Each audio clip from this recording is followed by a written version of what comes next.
সকল কর্মী ভাইদেরকে আমি জানাচ্ছি নির্দেশ করবে যে আগামীকাল দীর্ঘ প্রতীক্ষা, নেতাকর্মীদের মধ্যে উচ্ছ্বাস, আবেগ সমস্ত কিছু মিশে আছে তাদের হৃদয়ের মধ্যে। অভ্যর্থনা জানানোর জন্য আমাদের প্রিয় নেতা বিএনপির ভারপ্রাপ্ত চেয়ারম্যান জনাব তারেক রহমান, আপনারা ইতিমধ্যেই আমাদের অভ্যর্থনা কমিটির আহ্বায়ক জনাব সালাউদ্দিন আহমেদ সাহেবের কাছ থেকে শুনেছেন যে তিনি আগামীকাল বাংলাদেশ বিমানে করে আসবেন। তার বিমানটি প্রথমে ল্যান্ড করবে বাংলাদেশের ভিতরে সিলেট বিমানবন্দরে। সিলেট বিমানবন্দরে সেখানে এটা ল্যান্ড করবে। আপনাদের মাধ্যমে আমি যেটা জানাতে চাই যে সিলেট মহানগর এবং সিলেটের আশেপাশের জেলাগুলো বা সিলেট জেলার কোনো নেতৃবৃন্দ কেউ অহেতুক বিমানবন্দরে ভিড় করবেন না, বিমানবন্দরে সেখানে যাবেন না।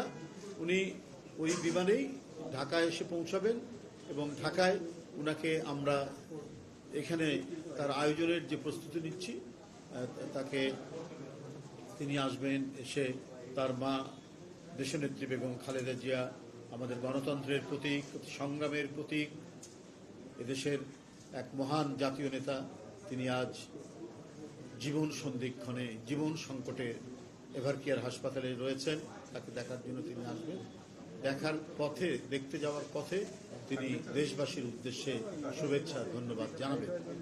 তো সেই ক্ষেত্রে আমার মূল বক্তব্য হচ্ছে যে সিলেটের কোনো নেতৃবৃন্দ কর্মীরা সিলেট বিমানবন্দরে সেখানে উপস্থিত হবেন না এবং অহেতুক সেখানে ভিড় করবেন।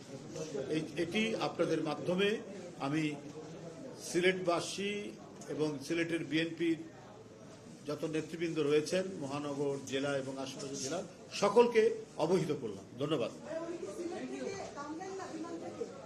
আমি যতটুকু জানি সেটা ওখানে কি অ্যারেঞ্জমেন্ট আছে সেটা আমি বলতে পারবো না, তবে না নামারই কথা, নামলেও তিনি ওই ইয়ের মধ্যেই থাকবেন।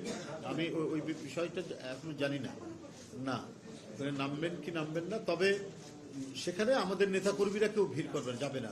তাদেরকে অনুরোধ করবো তারা সবাই মানে ঢাকায় চলে আসতে, ওখানে কেউ যাবেন না। এটা আমি নির্দেশক্রমে জানাচ্ছি আর কি। এটা অবশ্যই যেন তারা সেই জিনিসটা যথাযথভাবে এই নির্দেশটা তারা মান্য করেন, মেনে চলেন। ধন্যবাদ।